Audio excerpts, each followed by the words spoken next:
बाभुळगावमध्ये अजित पवारांच्या ताफ्याला काळे झेंडे दाखवले। बच्चू कडूंच्या महाएल्गार मोर्चाला भेट न दिल्याचा निषेध, कर्जमाफी द्या, आंदोलकांची घोषणाबाजी। सांस्कृतिक कार्य मंत्री आशिष शेलार हैदराबाद दौऱ्यावर। मंत्री शेलार यांच्याकडून रामोजी फिल्म सिटीचा अभ्यास दौरा।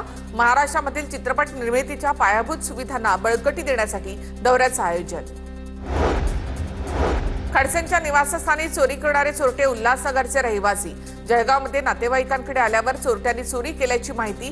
चोरट्यांच्या शोधासाठी पोलिसांचं पथक उल्हासनगरकडे रवाना। सांगलीमध्ये भाजप आमदार सुधीर गाडगे विरुद्ध जयश्री पाटील संघर्ष। पक्षातील कार्यकर्त्यांना वाऱ्यावर सोडणार नाही, सुधीर गाडगे यांचं आश्वासन। काँग्रेसमधून भाजपात आलेल्या नेत्यांना गाडगे यांचा इशारा। सोन्याच्या दरामध्ये 1,000 रुपयांची घसरण। सोन्याचे दर जीएसटीसह 1,22,570 रुपयांवर, तर चांदीचे दर जीएसटीसह 1,52,440 रुपयांवर। गेल्या 4 ते 5 दिवसापासून सोनं आणि चांदीच्या दरामध्ये चढ उतार। मुंबईमधील केईएम रुग्णालयामध्ये डॉक्टरवर जीवघेणा हल्ला। डॉक्टरवर महिला कर्मचाऱ्याच्या भावाकडून चाकूने वार। प्रेम प्रकरणातून हल्ला झाल्याची प्राथमिक माहिती। चंद्रपूर शहरातील वादग्रस्त दुभाजकावरून 2 माजी नगरसेवकांमध्ये राडा। पप्पू देशमुख आणि नंदू नागरकर यांच्यामध्ये झाला राडा। पप्पू देशमुखांनी दुभाजकावरून नंदू नागरकर यांच्या प्रभागामध्ये हे आंदोलन केल्याने वाद सुरू झाला। पाण्याच्या बाटलीचे 6,000 रुपये जादा घेतल्यामुळे दुकानदाराला 20,000चा दंड। रेल्वे प्रवाशांची लूट करणाऱ्या दुकानदाराला दणका। 14 रुपयांची पाण्याची बाटली विकली 20 रुपयांना। लातूरच्या अहमदपूर तालुक्यामधून वाहणाऱ्या मन्याड नदीच्या पुरामध्ये कार वाहून गेली। कार चालकाने पुराच्या पाण्यामध्ये कार घातल्यामुळे घटना घडली। सुदैवाने कारमधील दोघे जण बचावले।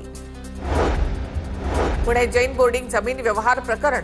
धर्मादाय आयुक्तांकडून जमीन व्यवहार रद्द करण्याचे आदेश। ट्रस्टला दिलेले 230 कोटी कोर्टाच्या आदेशाने परत मिळणार। स्टॅम्प ड्युटी परत मिळवण्यासाठी मात्र कायदेशीर लढा लढावा लागेल। जैन बोर्डिंग जमीन गैरव्यवहार प्रकरणी रवींद्र धंगेकरांकडून पोलिसात तक्रार दाखल। गरज पडल्यास पोलीस आयुक्तांना सुद्धा भेटणार, धंगेकर यांची माहिती। जमीन व्यवहार रद्द झाला ही समाधानाची बाब। जैन बोर्डिंगच्या आडून काहींकडून राजकीय आरोप। केंद्रीय मंत्री मुरलीधर मोहोळांची प्रतिक्रिया, तर संबंध नसताना माझे नाव जोडलं, मोहोळांचं वक्तव्य। राज ठाकरेंच्या आदेशानंतर मनसेकडून राज्यभर मतदार यादी तपासणी मोहीम। चारकोप विधानसभा मतदारसंघात मतदार यादीमध्ये एकाच व्यक्तीचं दोनदा नाव, मात्र दोन्ही नोंदींमध्ये फोटो वेगळे।